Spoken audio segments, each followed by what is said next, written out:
Hi friends, आज हम start करने वाले हैं अल्टरनेटिंग करंट चैप्टर का लास्ट टॉपिक या सेकंड लास्ट टॉपिक बोल सकते हो। एक छोटा सा टॉपिक और बचता है इसके बाद। आज का टॉपिक है पावर फैक्टर। देखो, अब दिखने वाली बात है कि अगर पावर फैक्टर है तो बात किसकी की जाएगी? पावर की जाएगी। पावर का फॉर्मूला क्या होता है? P is equals to V into I. V होता है वोल्टेज और I होता है करंट। हम ये देखते हैं कि अगर रेजिस्टेंस की बात करते हैं तो V और I किस में होते हैं? सेम फेज में होते हैं। अगर कॉइल की बात करते हैं तो I इज लेते हैं π/2 लैग बिहाइंड। कैपेसिटर लेते हैं तो लेते हैं I इज π/2 फॉरवर्ड। और इसके बाद के जो सर्किट हम लेते हैं मिक्स सर्किट, उसमें हम लेते हैं phi is equals to tan inverse XC minus XL upon R। मतलब RLC या इनके कॉम्बिनेशन के अकॉर्डिंग ये सेट होता है कि वोल्टेज और करंट में कितना फेज डिफरेंस है। तो हम ये मान लेते हैं कि जो वोल्टेज है वो है V is equals to V nought sine omega t, ऐसी है। और I को हम मान लेते हैं I not sine omega T plus five. मतलब वोल्टेज है साइन ओमेगा टी से गिवन है, current omega T plus five से गिवन है। मतलब V और I में जो फेज डिफरेंस है वो कितना दे रखा है? यहाँ 5 दे रखा है।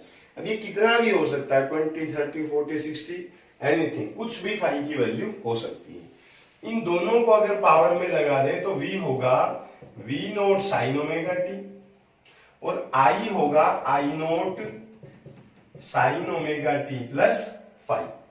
पास पास लिख दें तो क्या होगा? V nought I note sign omega T plus 5। इसको यूं लिख दें साइन ओमेगा टी प्लस 5 और इसको लिख दें साइन ओमेगा टी। देखो क्या होता है, अगर लेते हैं कोस A प्लस बी तो इसको लिखते हैं cos A cos B minus sine A sine B। और अगर लिखा जाए कोस A माइनस B तो लिखते हैं cos A cos B plus sine A sine B। ठीक है। अब अगर लिख दें इसमें से इसको माइनस कर दें तो ये माइनस होगा, ये क्या हो जाएगा? प्लस। तो लिखा जाएगा कोस A minus B minus cos A plus B, ये कैंसिल हो जाएगा, ये होगा 2 साइन A साइन B। 2 को यहां से हटा के इधर लिख दें तो sine A sine B, sine A sine B, इसकी जगह हम लिख सकते हैं cos A minus B minus cos A plus B upon 2। इस 2 को लिख देते हैं यहां V nought I nought by 2। इसकी जगह लिखेंगे पहले कोस A माइनस B, तो आएगा कोस omega T plus 5 minus omega T.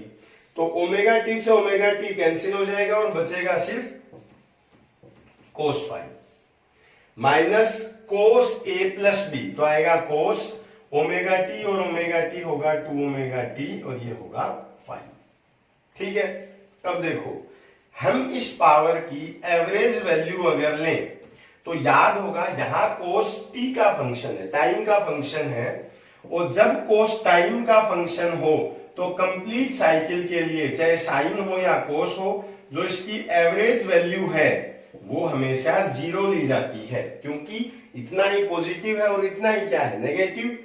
ये हो गया एवरेज वैल्यू लेंगे तब 0। तो पावर क्या बचता है? V nought I nought upon 2 into कोस 5।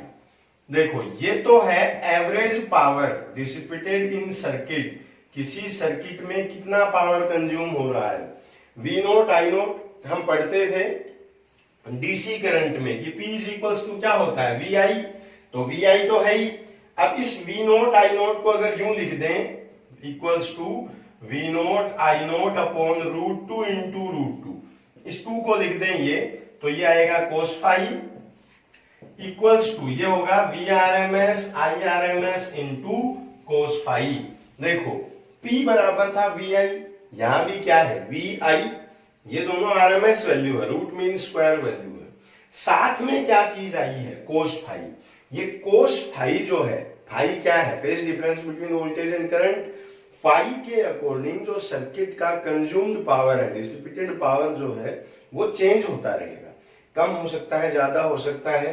तो पावर को V और I तो कंट्रोल कर ही रहे हैं, साथ में कौन कंट्रोल करता है, कोस फाई। इस कोस फाई को बोलते हैं पावर फैक्टर। क्या बोलते हैं, ये जो कोस फाई है ये है अपना पावर फैक्टर। इस फॉर्मूले को मैं अच्छे से एक्सप्लेन अभी कर देता हूं कि किस किस चीज से रिलेटेड इस पे सवाल पूछा जा सकता है। देखिए ये समझ में आ गया है, तो माइंड में सिर्फ फॉर्मूला याद रखिए, P is equals to V nought I nought upon 2 into cos phi. अब देखिए इस पे सवाल कैसे आता है।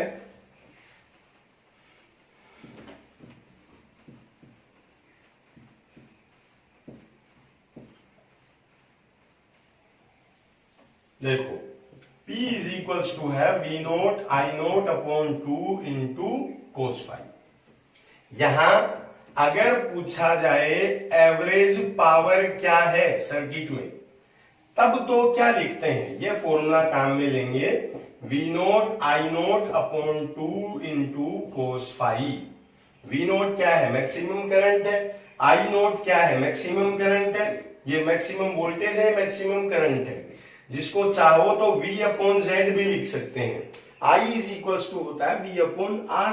अब R को हम एलसीआर सर्किट के लिए किससे लिख सकते हैं, Z से। ये 2 है ही, और साथ में क्या है, कोस फाई। फाई क्या है, phi is phase difference between V and I। जबकि अगर दूसरा हमसे पूछा जाए इस पे, यहां पे जो पावर फैक्टर है ये है कोस फाई। ये कोस फाई क्या होता है, जब हमने एलसीआर सर्किट पढ़ा था तो एक इस तरह का डायग्राम यहां आया था कि ये है VR, इधर था VC माइनस VL, और इसको हमने कहा था VZ। ये 90 एंगल है, इस ट्राइंगल के एंगल को बोलते हैं फाई। इस फाई के अकॉर्डिंग कोस फाई क्या होगा, कोस फाई होता है base upon hypotenuse, B upon H। तो थीटा के सामने है परपेंडिकुलर, तो बेस क्या है, VR अपॉन VZ। इसको अगर V इक्वल्स टू IR और VZ इक्वल्स टू IZ लिख दें तो कोस फाई का हम फॉर्मूला दे सकते हैं R अपॉन Z। कई बार क्वेश्चन इस पे बेस्ड पूछ लिया जाता है, कई बार इस पे बेस्ड पूछ लिया जाता है।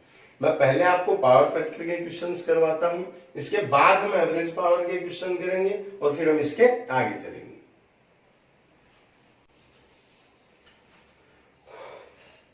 ठीक है, तो पहले हम स्टार्ट करते हैं किसके क्वेश्चन, पावर फैक्टर के। पावर फैक्टर को हमने क्या कहा है कि cos phi is equals to लेते हैं VR अपॉन VZ, या इसी को लिखते हैं R अपॉन Z। तो देखो क्वेश्चन कैसे आता है कि ये कोई सर्किट दिया हुआ है,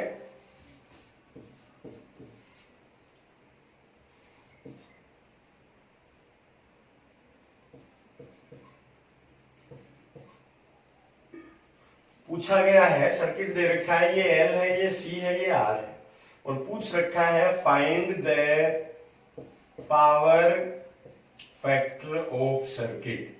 देखो पावर फैक्टर अगर पूछा जाए कोस फाई तो क्या ले सकते हैं, VR अपॉन VZ।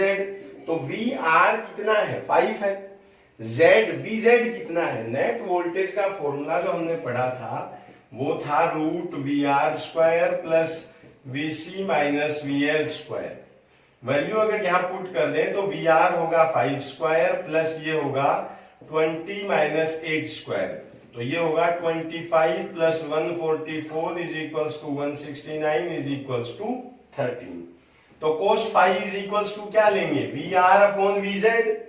VR कितना है, 5 वोल्ट है, और VZ नेट वोल्टेज कितना है, 13 है। खत्म। मतलब कोस फाई या पावर फैक्टर का जब हमसे क्वेश्चन पूछा जाए तो हमें एक तो नेट वोल्टेज की वैल्यू निकालनी है इस तरह से, एक जो रेजिस्टेंस का वोल्टेज है वो हमारे काम आएगा। दोनों को अगर डिवाइड कर देंगे एक दूसरे से तो आंसर क्या मिलेगा, पावर फैक्टर। दूसरा, इसी क्वेश्चन को मान लो इस तरह भी पूछ सकता है,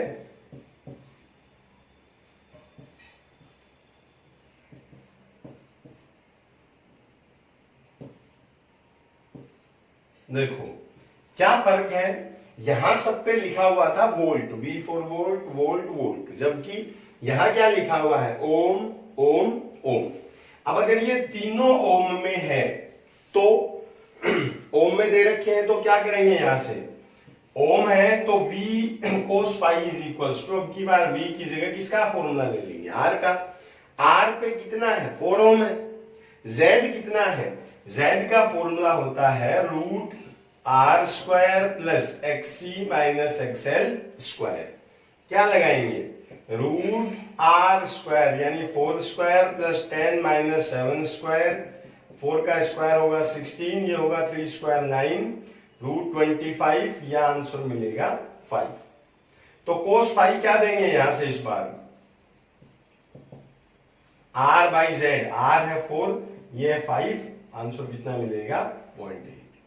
ये थे पावर फैक्टर बेस्ड क्वेश्चन जिसमें कोस फाई की बात की गई है। अब कुछ क्वेश्चंस ऐसे भी आते हैं जिसमें एवरेज पावर पूछ लिया जाता है। इस पे क्या क्या सवाल हमसे पूछ सकता है, देखो questions based on average power. देखो पहला है V इज इक्वल्स टू है 20 साइन 100t या 100 pi t, I is equals to 30 sine 100 pi t plus pi by 6, ये दिया हुआ है। पूछ रखा है फाइंड एवरेज पावर। अब इस तरह का जब क्वेश्चन आए, एवरेज पावर पूछ रखा है, तो क्या लगाएंगे, P equals to V nought I nought upon 2 into cos phi. V maximum कितना है 20 है, I मैक्सिमम कितना है 30 है, 2 है कोस फाई। फाई कितना है, phi is the phase difference between voltage and current. यहां 100 पाई टी है, यहां पाई बाई 6 है, तो ये होगा कोस पाई बाई 6। तो कोस पाई बाई 6 की वैल्यू होती है रूट 3 बाई 2। ये 2 से 10, ये 2 से 5, आंसर आएगा 150 रूट 3 वाट।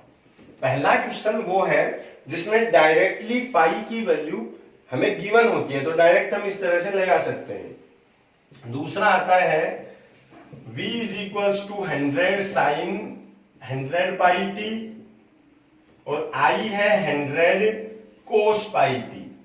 देखो अब इसमें यहां 100 पाई टी था, यहां 100 pi t plus pi by 6 था, लेकिन इसमें यहां है 100 पाई टी, यहां भी 100 पाई टी, मतलब दोनों सेम है।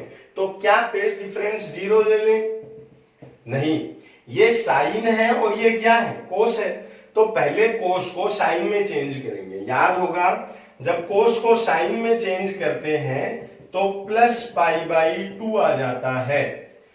तो यहां साइन 100 पाई टी है, यहां sine 100 pi t plus pi by 2 है। इस पाई बाई 2 के होने की वजह से P इक्वल्स टू आएगा V nought I nought by 2 into cos pi by 2। Cos pi by 2 कितना होता है 0, तो इस तरह के क्वेश्चन में पावर कितना मिल जाएगा 0। ये फर्स्ट टाइप था, ये सेकेंड टाइप था। तीसरा और क्या पूछ सकता है हमसे, देखिए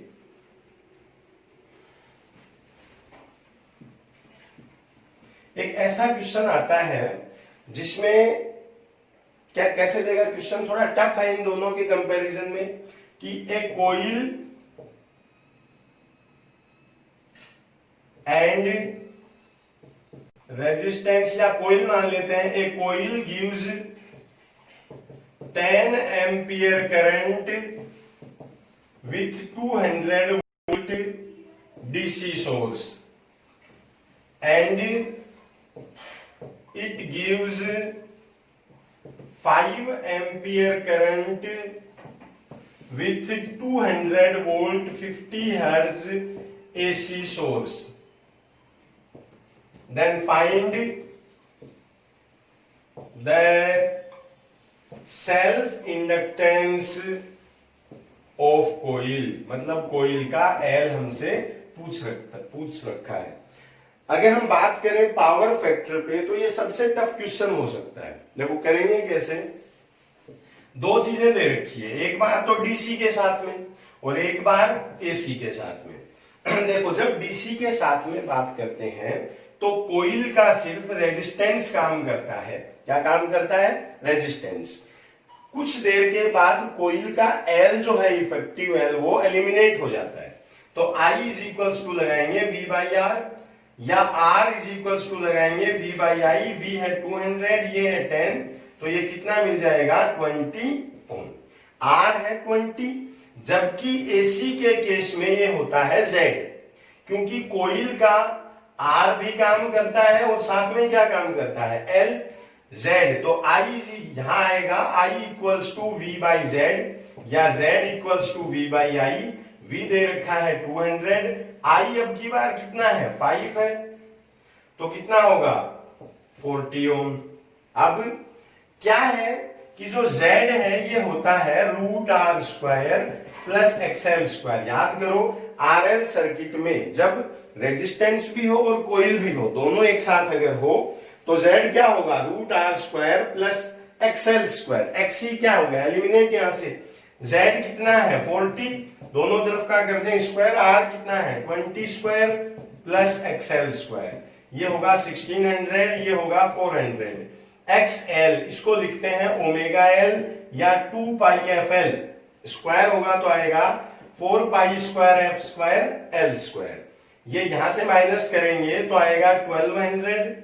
4π², देखो पाई होता है 3.14, पाई का अगर स्क्वायर करते हैं तो ऑलमोस्ट जो वैल्यू मिलती है वो होती है 10 इंटू f² यानी 50 इंटू 50। ये 0 से 0 cancel, 5 into 5 25, 25 into 4 100, 100 into 10, 100 into 10 हो जाएगा 1000। ऊपर जाएगा तो ये होगा 12 इंटू 10⁻⁻3।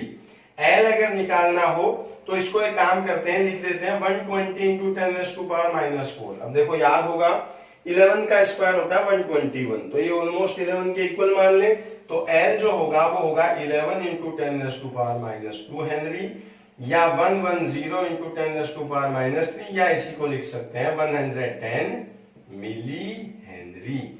ये था किसी आरएल सर्किट पे जब पावर का क्वेश्चन हमसे इस तरह पूछ लिया जाए कि कोइल को एक बार डीसी के साथ में कनेक्ट किया गया है, एक बार एसी के साथ में कनेक्ट किया गया है, और फिर हमसे पूछा जाए कि कोइल का सेल्फ इंडक्टेंस क्या होगा, तो क्वेश्चन को किस तरह से करते हैं। पावर फैक्टर का ही एक और क्वेश्चन हमसे पूछ सकता है, वो किस चीज पे बेस्ड होगा। देखो P का फॉर्मूला अभी आया था पावर का, P equals to V0 I0 by 2 into cos phi. देखो क्या क्वेश्चन दे रखा है, P होता है V0 I0 by 2 into cos phi.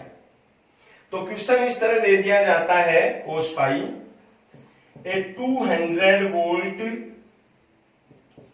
50 hertz AC source is connected to 10 ohm resistance and 200 milli henry coil, या इसको कर देते हैं 20 मिली हेनरी कोइल, और इसको कर देते हैं 5 ohm. Then find power dissipated in circuit. देखो अब यहां V0 तो हम पुट कर सकते हैं 200, लेकिन यहां हर्ट्ज के साथ में जो दिया जाता है ये होता है Vrms, तो इसी का दूसरा फॉर्मूला था Vrms। Irms की जगह हम क्या लिख सकते हैं, इसको लिख देते हैं एक बार Irms इंटू कोस फाई। अब यहां फाई की वैल्यू गिवन नहीं है, याद करो कोस फाई का फॉर्मूला क्या था, इसको लिख देते हैं Vrms। I होता है V अपॉन R या V अपॉन Z, तो इसको लिख देंगे Vrms अपॉन Z, और कोस फाई क्या होता है R अपॉन Z। अब Vrms तो है 200, ये भी 200 है, ये भी 200 है, R है 5 ओम, Z क्या होगा, याद करो Z होता है √R² प्लस XL²। R तो कितना है 5 है, एक्स एल क्या है? एक्स एल होता है ओमेगा एल या 2 पाई एफ एल। तो 2 इंटू पाई इंटू एफ है 50 और ये है 20 मिली हेनरी। तो 1 2 और 5 इंटू 2 10, ये कैंसिल, ये हो गया ऑलमोस्ट 6। तो एक्सएल की जगह हम क्या लिख देंगे? 6 स्क्वायर, ये 24, 6 का 36, ये हो गया 61, या इसको लिख सकते हैं ऑलमोस्ट 7.8। 64 का रूट कितना होता है? 8, तो इसको लिख देते हैं 7.8। तो आंसर किससे निकालेंगे? 200 इंटू 200 इंटू 5 अपॉन 7.8। ये z का स्क्वायर है, ये रूट 61 का स्क्वायर करेंगे तो डायरेक्ट यहाँ पे क्या लिख देते हैं? 61। 60 को सोल्व करने में थोड़ा प्रॉब्लम होता है, चलो एक बार इसको लिख देते हैं 12। ये होगा 2 इंटू 2 4, 1 2 3 4 अपॉन 12, 3 4 0 3 वाट। ये था पावर फैक्टर पे बेस्ड या पावर पे बेस्ड लास्ट क्वेश्चन। इस चैप्टर का पावर फैक्टर सबसे इंपॉर्टेंट टॉपिक हम मान सकते हैं। रेजोनेंस या पावर फैक्टर दोनों में से एक टॉपिक पे क्वेश्चन जरूर पूछा जाता है। अब इसके बाद हम नेक्स्ट टॉपिक पे चलते हैं, जिसको हम बोलते हैं, देखो हमने एल पढ़ा, सी पढ़ा, आर पढ़ा, फिर एलसीआर पढ़ा, फिर आरएल पढ़ा और फिर आरसी। अभी जो एक चीज बची हुई है वो है एलसी। तो इस चैप्टर का जो नेक्स्ट टॉपिक है उसको क्या कहेंगे? LC oscillation. इसको स्टार्ट करते हैं। अब नेक्स्ट टॉपिक पे हम चलते हैं, जो क्या है? LC oscillation. देखिए ये क्या है कि मान लो एक कैपेसिटर हमारे पास है, ये रहा। कैपेसिटर को हम सी से लिखते हैं, और इस चैप्टर को जब हमने पढ़ा था तो ये कहा था कि कैपेसिटर में जो एनर्जी होती है उसको Q²/2C से लिखते हैं या हाफ CV² से लिखते हैं। तो मैंने यहां ये मान लिया कि इसके पास कितनी एनर्जी है? Q²/2C। हमारे पास एक चार्ज कैपेसिटर है, यह एक कैपेसिटर है जिसको हमने चार्ज किया है। इसको मैं एक कोइल से जोड़ देता हूं, ये एल है। एलसी ऑसिलेशन क्या है और क्यों होगा ये भी समझ में आएगा। देखो ये अनचार्ज्ड है, इसके पास कोई एनर्जी नहीं है। जैसे ही इसको साथ में जोड़ते हैं तो इसके पास फुल एनर्जी है, इसके पास में एनर्जी नहीं है। तो ये अपनी एनर्जी इसको ट्रांसफर कर देता है, कैपेसिटर अपनी एनर्जी इसको ट्रांसफर कर देता है कोइल को। तो इसने एनर्जी दे दी इसको, कितनी होती है एनर्जी? Half Li²। अब जैसे ही इसको एनर्जी देता है तो ये सोचता है कि इसने बुरे वक्त में मेरा साथ दिया था, तो ये अपनी एनर्जी टाइम पे इसको क्या कर देता है? रिटर्न। अब कैपेसिटर सोचता है कि टाइम पे लेने के बाद ये रिटर्न करता है, तो ये वापस इसको देता है, ये वापस इसको देता है, ये इसको देता है, ये इसको देता है। तो यहां से चार्ज या एनर्जी के ऑसिलेशन स्टार्ट हो जाते हैं, इससे इस पे, इससे इस पे, इससे इस पे, इससे इस पे। किस चीज के? चार्ज या एनर्जी के ऑसिलेशन। अब इस पे बेस्ड हमें दो चीजें समझनी है। पहला कि इस ऑसिलेशन की फ्रीक्वेंसी क्या होगी, दूसरा किस टाइम पे पूरा चार्ज इसमें रहेगा, किस टाइम पे पूरा चार्ज इसमें रहेगा, कब इस पे रहेगा, कब इस पे रहेगा। देखो पहले इस ऑसिलेशन की फ्रीक्वेंसी निकालते हैं। याद करो कोइल का वोल्टेज होता है LdI/dt और इसका वोल्टेज होता है Q/C। साथ में कोई भी सोर्स इसके कनेक्टेड नहीं है, तो हम लिख सकते हैं कि LdI/dt प्लस Q/C ये मिला के किसके बराबर है? 0 के, क्योंकि कोई भी वोल्टेज यहां नहीं है। L से डिवाइड कर दें तो आएगा DI/dt plus Q/LC equals to 0। अब I क्या होता है? Current, the rate of flowing charge. मतलब हम I की जगह पे क्या लिख सकते हैं? dQ/dt। तो यहां आएगा d/dt, ये dQ/dt plus Q/LC equals to 0। इसको लिखेंगे d2Q/dt² plus Q/LC equals to 0। SHM का इक्वेशन होता है सिंपल हार्मोनिक मोशन का d2x/dt² plus ω²x equals to 0। अगर इन दोनों को एक दूसरे से कंपेयर किया जाए तो यहां था d2x/dt², यहां है d2Q/dt², यहां x था तो यहां x है, यहां q था तो यहां q है। कंपेयर कर दें तो जो ω² है ये क्या आता है 1/LC, या ओमेगा इक्वल्स टू क्या आता है 1/√LC, और ओमेगा इक्वल्स टू अगर 2πf लिख दें तो फ्रीक्वेंसी क्या मिलेगी 1/2π√LC। इसको ज्यादा फोकस इसलिए नहीं किया जाएगा यहाँ, क्योंकि सेम चीज हम रेजोनेंस में पढ़ चुके हैं कि रेजोनेटिंग फ्रीक्वेंसी की value omega is equals to 1/√LC होती है, या f is equals to 1/2π√LC होती है। तो आगे हम चलते हैं। अब फर्स्ट चीज थी फ्रीक्वेंसी, ये समझ गए। अब बात करते हैं कि किस टाइम पे पूरी एनर्जी कैपेसिटर में होगी, किस टाइम पे कोइल में होगी, और किस टाइम पे 50-50 होगी। इसमें से आपको मैं एक केस एक्सप्लेन करूंगा। क्या?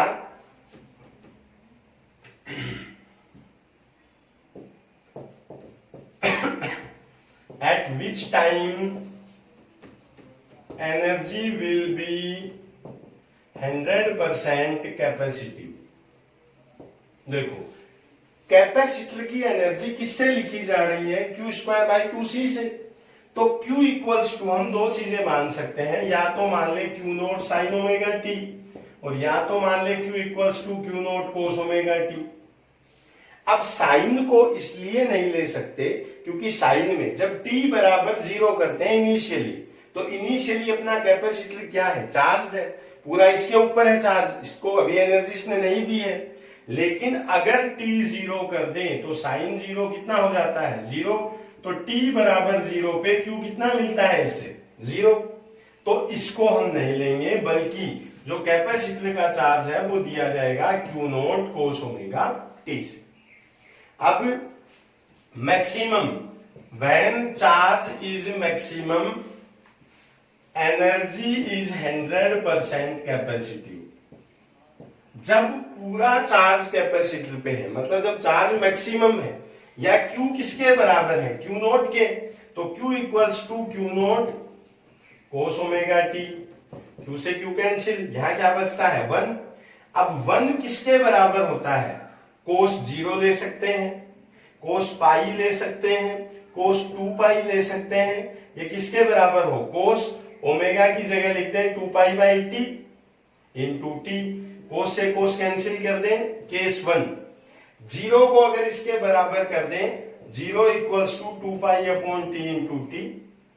तो t बराबर 0 पे पूरी एनर्जी किस पे है? कैपेसिटर पे। ये तो इनिशियल है ही। सेकंड केस में हम चलते हैं। अगर पाई को इसके बराबर कर दें, तो पाई से पाई, तो t इज इक्वल्स टू बच जाएगा t/2। जब टोटल टाइम पीरियड का आधा टाइम होता है तब भी एनर्जी किसके पास होगी? कैपेसिटर के पास में। या इसको कर दें तो 2π इक्वल्स टू होगा 2π/t इंटू t। तो t इक्वल्स टू क्या मिलता है? t। जब टोटल टाइम t के बराबर हो, टाइम पीरियड के बराबर हो, तब भी एनर्जी किसके इक्वल मिलती है? कैपेसिटर पे। एक केस और समझा देता हूं, एक से हो सकता है आपको नहीं समझ में आए। देखो, सेकंड केस हम लेते हैं। Eight which time energy will be 100% inductive.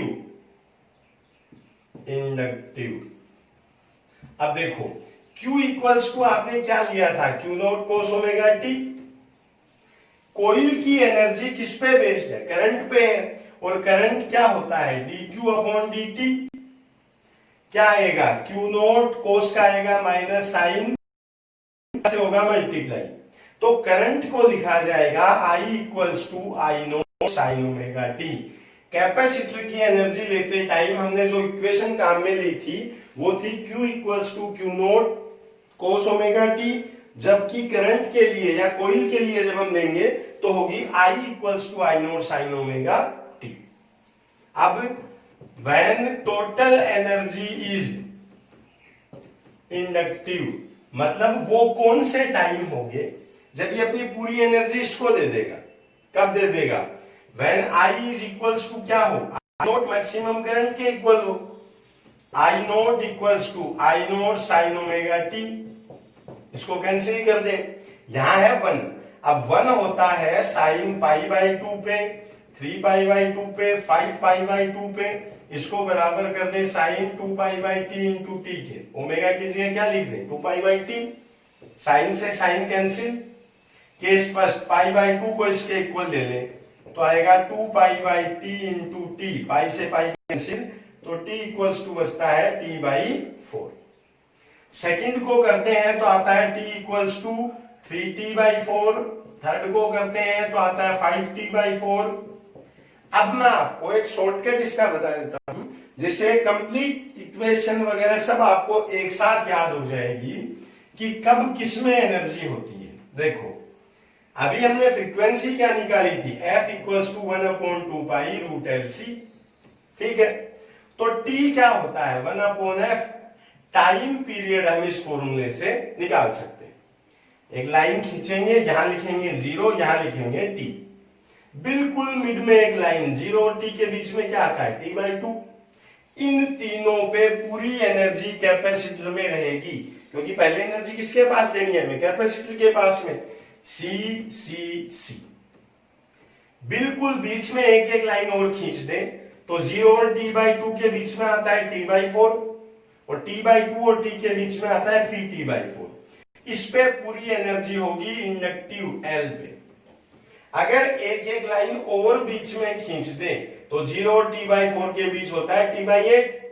यहां 50% L पे होगी और 50% C पे, आधी आधी एनर्जी दोनों पे होगी। ये था LC ऑसिलेशन। अब एक चीज बच गई है, क्वालिटी फैक्टर हमने पढ़ लिया था बैंडविड्थ, उसको मैं आपको एक्सप्लेन कर देता हूं। उसी के साथ में एक छोटा सा करंट का टॉपिक और है, ये चैप्टर हो जाएगा फिनिश।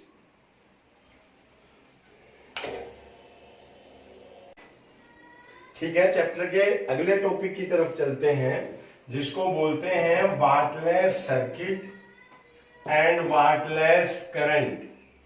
देखो अभी एक टॉपिक हमने पढ़ा था जिसको हमने कहा था पावर फैक्टर, जिसमें हमने पावर का फॉर्मूला लिया था P equals to V0 I0 upon 2 into cos phi. देखो अगर आपको याद हो तो प्योर इंडक्टिव सर्किट जो था उसमें क्या लिखा था, L इज π/2 लैग बिहाइंड, मतलब जो फाई है वो किसके बराबर है, π/2 के। प्योर C जो होता है कैपेसिटिव सर्किट, इस पे हमने क्या कहा था, C इज π/2 फॉरवर्ड, मतलब यहां भी फाई कितना है π/2। अगर इन दोनों सर्किट के लिए फाई की वैल्यू यहां डाल दें तो P इक्वल्स टू आएगा V0 I0 2 इंटू कोस π/2। कोस π/2 की वैल्यू क्या होती है 0, तो पावर यहां कितना आएगा 0। मतलब कि इस सर्किट में अगर प्योर L हो या प्योर C हो तो कितना पावर कंज्यूम होता है 0, वाट नहीं है, इसलिए इस सर्किट का नाम क्या है, wattless circuit. This type of circuit is called as wattless circuit.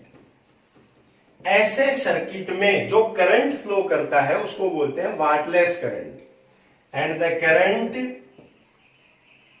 Which flow in this type of circuit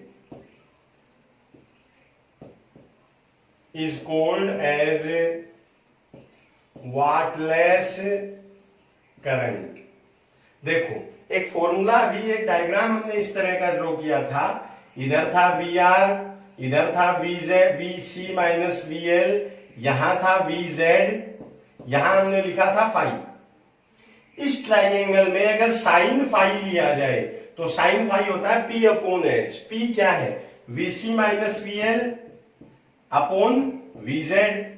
wattless current जो होता है ये दिया जाता है IRMS इंटू साइन फाई। जो RMS करंट हमने निकाल लिया है उसको किससे मल्टीप्लाई कर दिया जाए, साइन फाई से, तो कौन सा करंट हमें मिल जाएगा, वाटलेस करंट। लास्ट टॉपिक जो इस चैप्टर में बचता है वो है बैंडविड्थ, जो रेजोनेटिंग कर्व से दिया जाता है। उसमें दो ऐसे पॉइंट लिए जाते हैं जिसपे पावर मैक्सिमम का हाफ होता है।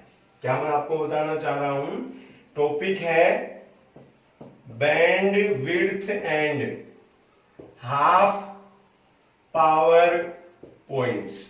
देखो ये किस तरह का रेजोनेंस है, इस पॉइंट पे मान लो पावर कंज्यूम होता है P, क्योंकि यहाँ पे आई क्या है, मैक्सिमम है, तो P भी क्या मान ले, मैक्सिमम। ऐसे दो पॉइंट मिलते हैं, एक यहां और एक यहां, करंट का ग्राफ है ओमेगा के साथ में, जहां पावर P/2 हो जाता है, मैक्सिमम का आधा हो जाता है, उस पॉइंट को क्या बोलते हैं, half power points. The points where power is half of maximum, maximum का क्या हो जाए, हाफ। अब यहां अगर फ्रीक्वेंसी मान ले ओमेगा 1 है, यहां अगर फ्रीक्वेंसी मान ले ओमेगा 2 है, तो जो ओमेगा का गैप है या जो फ्रीक्वेंसी का गैप है उसको बोलते हैं bandwidth. What is bandwidth? Bandwidth is delta omega और gap of 2 half power points, point frequency. इसको लिखते हैं R/L से। डायरेक्ट याद आपको रखना है, बोर्ड के एग्जाम्स में एक डेरिवेशन भी आता है, अगर जरूरत हुई तो मैं बाद में आपको एक्सप्लेन कर दूंगा, लेकिन फिलहाल के लिए हाफ पावर पॉइंट्स के थ्रू हम क्या निकाल सकते हैं, बैंडविड्थ।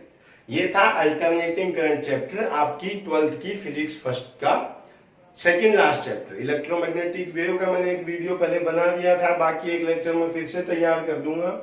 एक दो चैप्टर बचे हैं, बाकी ऑलमोस्ट हम पूरी ये बुक एक बार पढ़ चुके हैं। कुछ नहीं पढ़ा है तो फिर से एक्सप्लेन कर देंगे। सेकंड बुक से हम रे ऑप्टिक्स पढ़ चुके हैं, पहले उसमें से फिर से radio activity, photo electric effect, atomic structure वगैरह पढ़ेंगे। लॉकडाउन चलता रहे या नहीं चले, बाद में हो सकता है लॉकडाउन खत्म भी हो जाए, तो भी इस तरह के लेक्चर्स आपके लिए डेली एक ना एक मिलते रहेंगे। रिवाइज करते रहिए, कल हम इसकी प्रॉब्लम क्लास तैयार करेंगे। बाय।